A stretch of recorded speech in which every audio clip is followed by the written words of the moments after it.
au pied de ta croix que je trouve le réconfort. Je n'ai plus peur de rien quand je suis blottie dans tes bras. C'est au pied de ta croix que je trouve le réconfort. Je n'ai plus peur de rien quand je suis blottie dans tes bras. Assoiffée de ton eau qui me redonne. Remercions Dieu le Père. Il nous a fait grâce encore spécialement d'écouter sa parole qui va nous édifier, nous apprêter, nous donner de nouvelles occasions que l'Esprit puisse nous diriger afin de rentrer dans ses promesses éternelles. Le royaume sera pour nous d'éternité en éternité. Nous parlons de l'Esprit de Dieu qui est le Saint-Esprit et ses œuvres. Nous étions arrêtés sur le 12e point la dernière fois, qui est quoi? Les dons de l'Esprit. Nous étions dans 1 Corinthiens 12. Nous avons déjà vu les fruits qui constituent le 11e point dans le livre des Galates. Dans Galates 5, 22 à 23, on dit dès que tu as ces fruits-là en toi, c'est dans ce moment que tu pourras appliquer les dons. Car sans l'amour en toi, mais tu prophétises, tu parles en langue, tu fais des miracles, tu guéris. Toutes ces choses, en fin de compte, le Seigneur dira qu'il ne te connaît pas.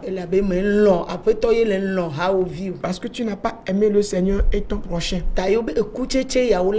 C'est pourquoi il nous faut ces fruits en nous.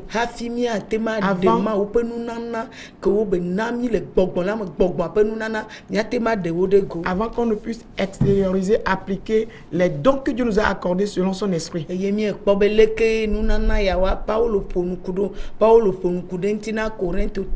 Et pour ces dons, Paul en a parlé aux Corinthiens. Il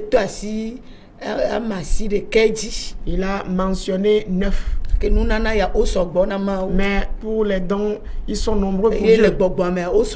Et selon l'esprit, ils sont nombreux. Il a mentionné quelques-uns là pour nous aider. Nous avons vu les dons de grâce. C'est le seul esprit là qui nous le donne. Les ministères et les opérations. Toutes ces choses constituent des dons. Et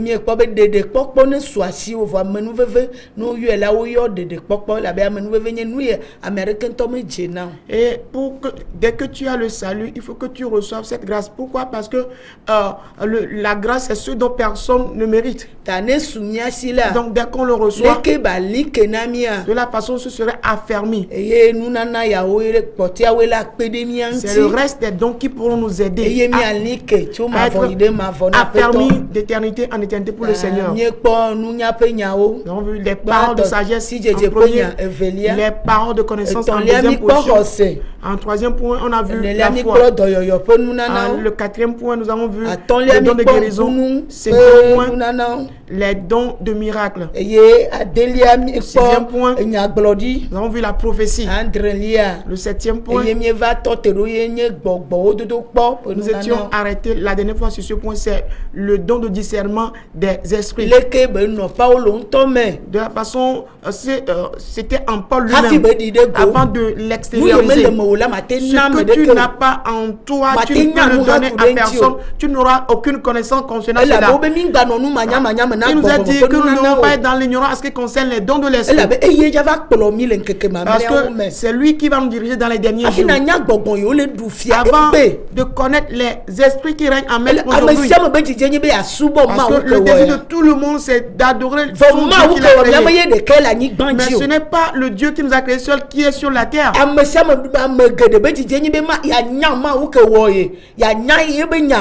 Le désir de beaucoup de personnes, c'est de connaître le Dieu qui l'a créé, connaître sa parole, connaître son esprit. Mais ce n'est pas le Dieu qui nous a créé seul qui réside sur la terre, mais il y a des dieux étrangers aussi, des petits dieux avec leurs esprits. Si tu n'as pas ce don de discernement des esprits, tu peux confondre ces dieux-là à l'unique Dieu qui a créé le ciel et la terre. Ce sont ces esprits qui sont sur la terre aujourd'hui. C'est pourquoi le don de discernement plus en question, ce don de discernement pourra nous aider à nos jours, dans les derniers jours, en sorte que nous n'allons pas tomber dans les pièges de l'ennemi. Parce qu'il nous est recommandé de ne pas mettre la foi en n'importe quel esprit. Dans 1 Jean 4, tous les esprits qui sont dans le monde agissant violemment, mais il mentionne toujours le nom de Jésus. Mais avant que quelqu'un, mais il faut que tu demeures dans l'esprit, que tu puisses appeler Jésus-Christ ton Seigneur. Si tu ne demeures pas dans l'esprit, il ne sera pas ton Seigneur. Et donc ce don est accordé à l'église, à ceux qui vont croire en Jésus-Christ, vont se repentir, recevront le Saint-Esprit comme don.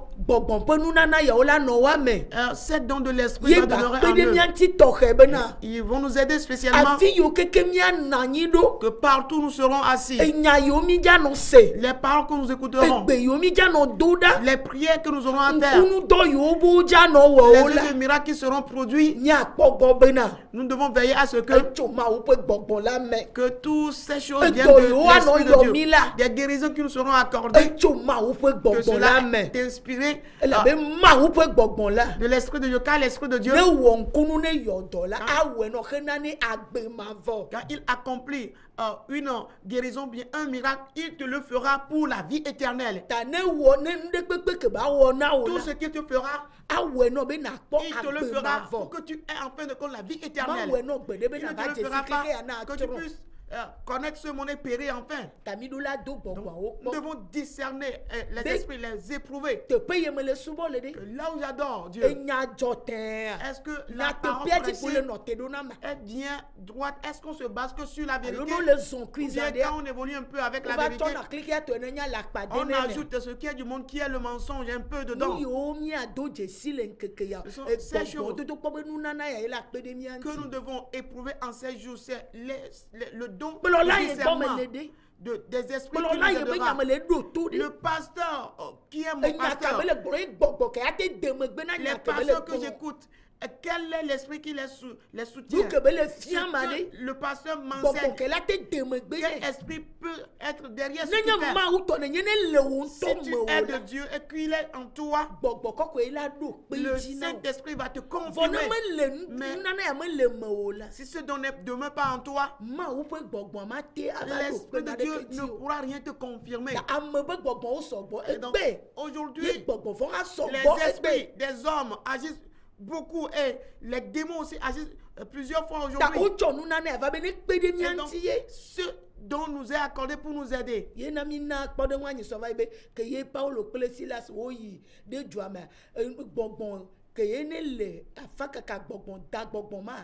Yesu nkokpo yo nga le bone do to Paulo be Yesu elo vo keye be nyale do kimebe nunana ya leye meya Paulo do jesi. C'est le cas de l'exemple donné la dernière fois concernant Paul et Silas qui étaient dans une ville où il y a une femme ou une fille qui était derrière eux animée de l'esprit de démon. Mais dans sa bouche, qu'est-ce qu'on entend? Et il disait que c'est Jésus. Il disait que c'est Jésus que Paul et Silas appelaient. Alors que c'est l'esprit qui est en lui n'est pas en conformité avec l'esprit de Dieu.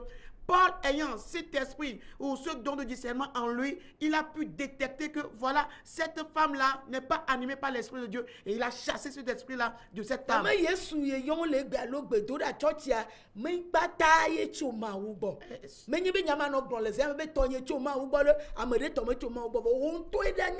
Donc c'est évident aujourd'hui que ce n'est pas tout le monde qui appelle Jésus ça et là, qui est de l'Esprit de Dieu. Je ne vais pas dire que c'est ce que moi je dis qui prouve que l'Esprit de Dieu est avec moi, mais de par ce qui sort, de par ce que tu entends, c'est de cela que toi tu vas pouvoir distinguer ou bien discerner que quoi, ceci est de Dieu ou non. C'est ce qui les a aidés. Dans Acte 16 à partir du verset 16. Le 7e point.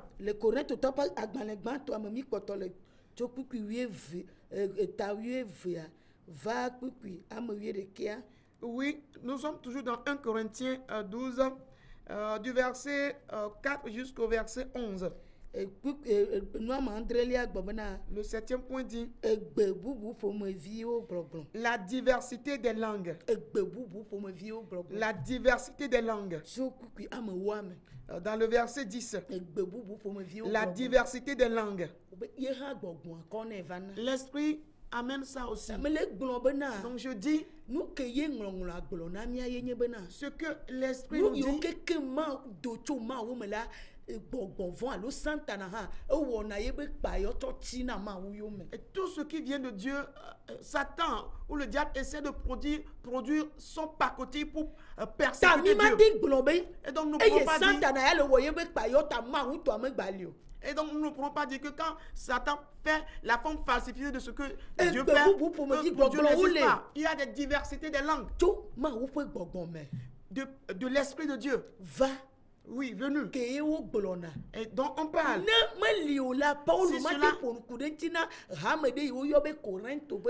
Si cela n'existait pas, alors Paul ne l'aurait pas en parlé à l'église qu'on appelle l'église des Corinthiens. Quand ils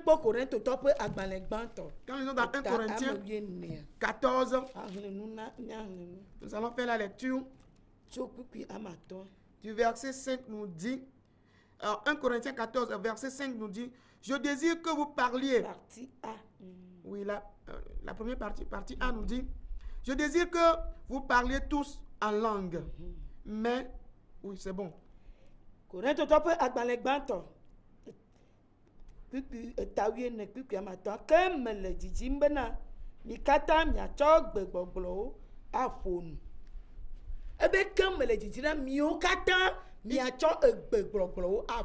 dit, je désire que vous parliez tous en langue. Si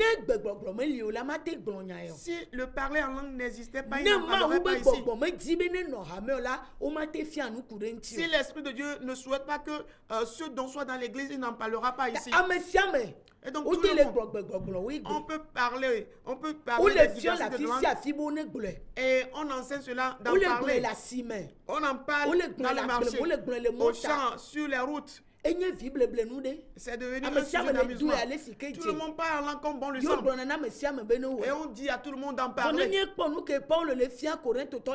si on observe ce que Paul enseigne aux Corinthiens ici, il accorde de la valeur à ce qui vient de l'Esprit de Dieu. Le soin et l'honneur qu'il faut donner à ce qui vient de Dieu. Le verset 13.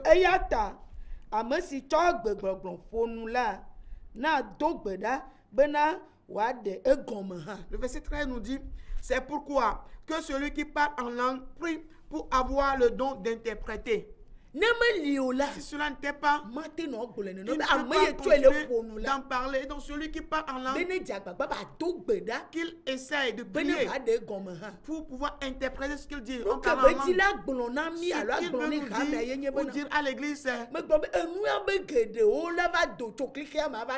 c'est-à-dire que beaucoup de choses viendront dans le monde. Les gens pensent ceci aujourd'hui. Les gens parlent de cette façon aujourd'hui et ils recommandent aux gens d'en parler. Ce qui ne vient pas du ciel ne vient pas de l'esprit. Mais ce qui vient de l'esprit est toujours une puissance pour Dieu. Et se parler en langue, si c'est inspiré par l'Esprit de Dieu, au moment où l'Esprit de Dieu te l'amène, faut que tu saches qu'il veut accomplir quelque chose de puissant dans ton esprit. Il veut livrer un grand combat, remporter une grande victoire. C'est pour guérir puissamment, opérer quelque chose dans ton âme puissamment, t'affermir, te vivifier, te relever, te ressusciter. Et donc ce n'est pas un sujet d'amusement. Donc, beaucoup de choses aujourd'hui on s'amuse avec. Que personne ne dise que c'est l'Esprit de Dieu qui agit de la sorte. L'Esprit de Dieu ne s'amuse point. Parce que ce qui vient des cieux, c'est quelque chose de saint, de grande valeur, honorable.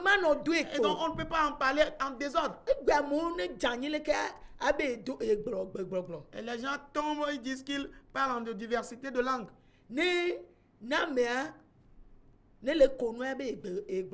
Si quelqu'un rit, dit qu'il parle en langue, partout. On enseigne même comment parler en langue. Est-ce que c'est l'esprit qui les enseigne? C'est l'esprit qui inspire cela? Est-ce que l'esprit te l'explique? L'explication ou bien l'interprétation, c'est quoi? Ce qu'il veut faire, tu dois. Ce qu'il veut faire avec. Nous ne devons pas être dans l'ignorance. Nous devons comprendre ce qu'il veut accomplir. Ce qu'il veut te faire en particulier. Et faire aux autres. Si ne te le fais pas toi-même, tu ne peux pas dire qu'il le fait aussi pour les autres. Non. Tu ne peux le dire. On ne peut donner que ce qu'on a. Si il le fait pour toi-même, c'est en ce moment qu'on pourra faire pour d'autres. Donc, nous devons prier en sorte que qu'on puisse interpréter. Si cela n'existait pas, on ne pourra pas l'écrire. Mais aujourd'hui, bon nombre d'enseignements qu'il n'y a pas le parler en langue, que c'est démoniaque. Moi, je ne peux pas donner ce qui est de Dieu aux démons. Je ne peux pas l'attribuer aux démons. Ce que cela est pour toi même, c'est ce que tu dois savoir. Mais si tu ne sais pas ce que tu es, ce qu'il est, et ce que les gens de la terre disent, et les démons disent aussi, c'est ce que toi, un enfant de Dieu aussi, tu peux dire. C'est ce en quoi toi, un enfant de Dieu, tu peux croire. Mais si tu sais ce que cela constitue en toi-même, tu ne permettras jamais que quelqu'un puisse avilir, mépriser cela pour toi. Ces choses constituent des dons qui doivent nous aider en esprit. Je dis bien en esprit. Ce sont des dons spirituels. Ce sont des dons spirituels. Ce n'est pas charnel. Aucun homme charnel ne peut l'expérimenter. Aucun homme charnel ne peut croire en lui. Aucun homme charnel ne peut le posséder. Et donc les hommes spirituels, ils doivent avoir des biens spirituels. Et donc la diversité des langues, c'est pour les enfants de Dieu. Afin que toi, à qui on a accordé, tu puisses réussir, que l'église de Dieu soit édifiée, que l'église de Christ, l'église spirituelle doit pouvoir évoluer dans ceci, doit pouvoir évoluer dans ceci, pour que des choses épouvantables, des choses bien enracinées spirituellement, lorsqu'il arrive, il doit agir jusqu'à ses racines, il doit pouvoir secouer la barre des choses, il doit pouvoir exposer des choses qui sont cachées en esprit. De par son explication, cela veut dire qu'il y aura l'accomplissement. Et ce qu'il fait prendra corps, sera une réalité. Pour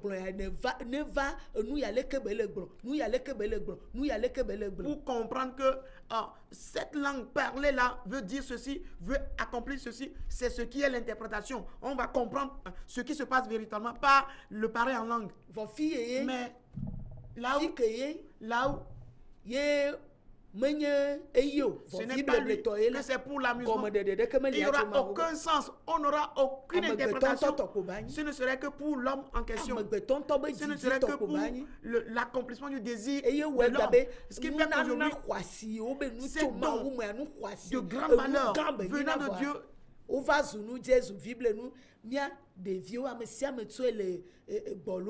et ces choses qui ont une grande valeur, très précieuse Alors aujourd'hui, tout le monde s'amuse avec, les enfants s'amusent avec, tout le monde se joue de ces dons-là. Et quelqu'un qui dit là une vision, et puis commence à parler en langue. Et il voit une belle fille, il voit un beau gars, et puis il commence à parler en langue. Il voit quelqu'un, d'où viennent ces choses? Ça c'est démoniaque. Et ce n'est que des plaisirs charnels, des mauvaises choses.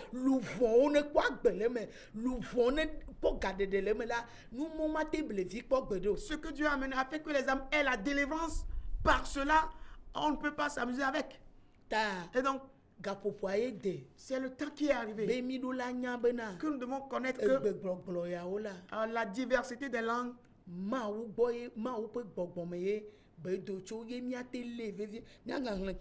c'est inspiré par l'Esprit de Dieu et que ça vient de Dieu. Nous allons lire le verset 28 qui nous dit ceci. 1 Corinthiens 12, le verset 28.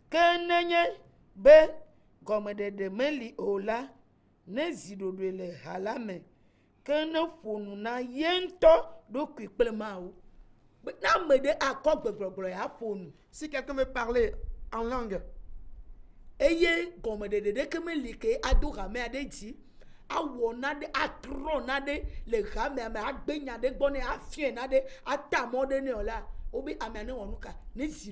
qu'il n'y aura pas l'interprétation afin de guider l'église, informer l'église sur une situation, ouvrir les yeux de l'église pour comprendre quelque chose. S'il n'y aura pas une interprétation, c'est-à-dire une réalité, que la chose devienne réalité, il faut qu'on se taise. Ce qui fait qu'aujourd'hui,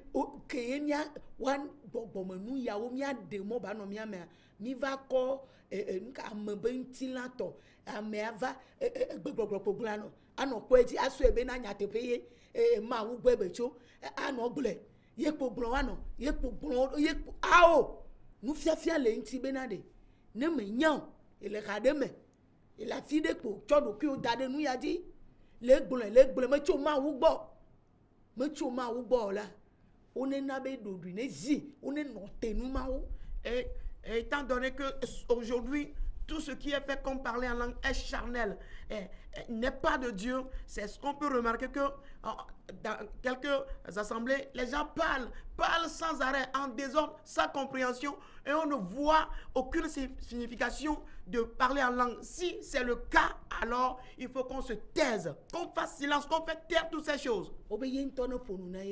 Alors pour cette personne-là qui parle en lui-même, qui parle pour lui-même et qui ne dérange pas les autres, cela veut dire que quand les gens veulent qu'ils veulent écouter la parole de Dieu, certaines personnes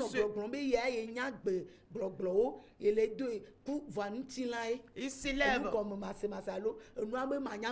Pour certaines personnes, ils s'élèvent eux-mêmes en une autre dimension, se montrant qu'ils connaissent comment prier. Et ils veulent se montrer aux gens alors que c'est l'ignorance qui est en train de traîner cette personne. Et ils vont dire aux gens, parlez en langue douce. Quelqu'un dit Rebecca, tout ça là dans le désordre. Qu'on enseigne aux gens de parler en langue. C'est un don de l'esprit. Le don de l'esprit est bien ordonné. Tout est bien conditionné, bien ordonné. C'est bien ordonné.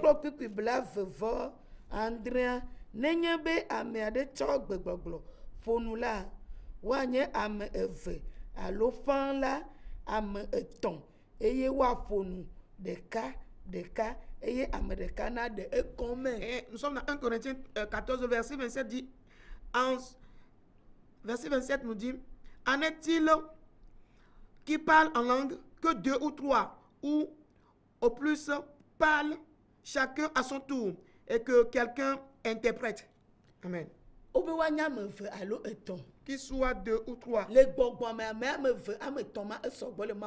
Selon l'esprit de Dieu, c'est beaucoup de personnes. C'est un exemple. L'esprit qui est croissant. On veut nous informer tout simplement que ceci existe. L'esprit qui a aidé Paul, s'il demeure en toi aussi, il va t'aider. Nous devons savoir qu'il existe cet esprit. Dieu est éternel. Et son esprit est éternel. C'est un esprit éternel. eye nu ye dure la ewona et il fait ce qu'il désire. tavo leke nu ala no nyama mima wele dodo no la ye be kpodon ye Paulo nami la fia. Mais de la façon où il peut avoir du désordre et qu'on ne pourra pas faire selon l'ordre de Dieu, c'est pour cela que Paul donne cet exemple ici. Yenti le kpodon na me ma ton ye ma ou pe gbogbon to va ye bebe ya gbogbogbo la ye ma te va gbolone be. Par exemple,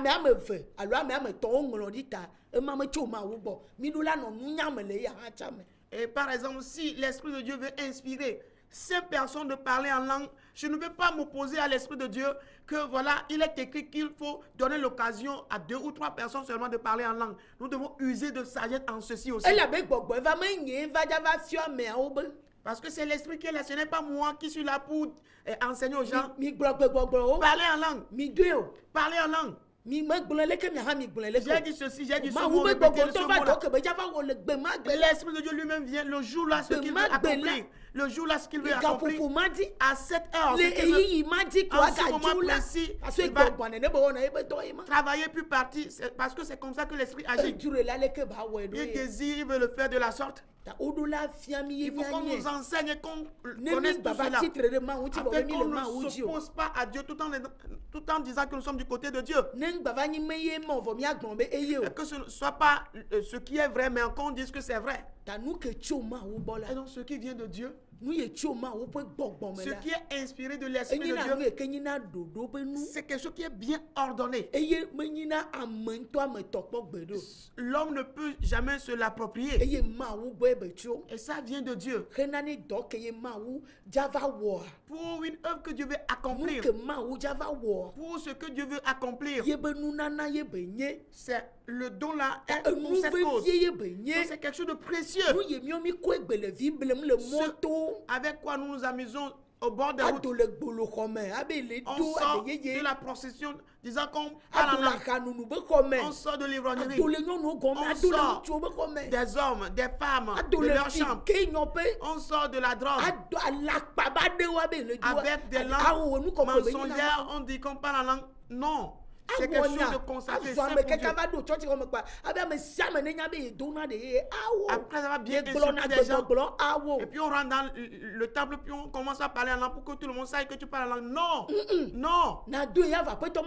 Tu parleras, mais le Seigneur ne te connaîtra pas.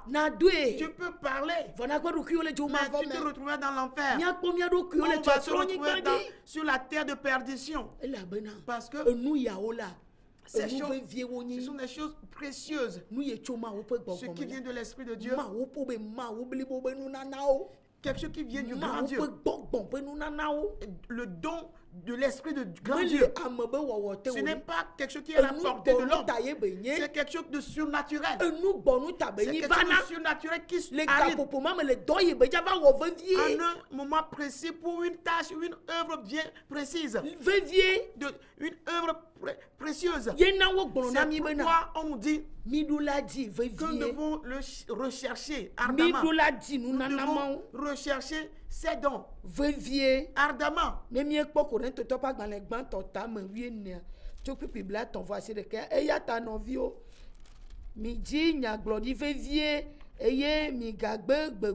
Oh! 1 Corinthiens 14, le verset 39 nous dit ainsi donc, frères, aspirez au don de prophétie et n'empêchez pas de parler en langue. De nous aspirer à l'avoir. Donc c'est quelque chose de précieux. Qui peut être à la portée de tout le monde. Mais celui qui sait qu'il est sauvé, que la grâce lui a offert, il est affermi pour le Seigneur. Il peut appeler Jésus Seigneur. Et que le Saint-Esprit peut demeurer en lui.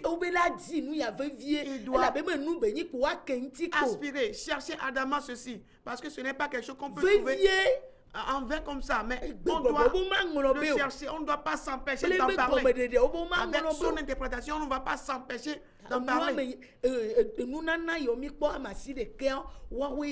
donc voilà. Les 9 dons, donc, on a déjà vu. Et nous avons terminé avec la diversité des langues et l'interprétation.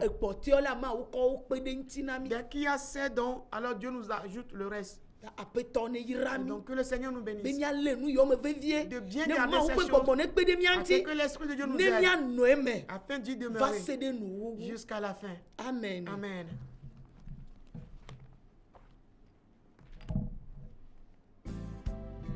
Tu me nourris avec ton pain de vie, la douceur de ta voix, je ne m'en lasserai pas.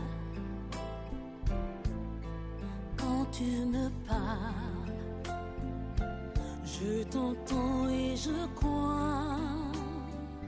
C'est au pied de ta croix que je trouve le réconfort. Je n'ai plus peur de rien quand je suis blottie dans tes bras.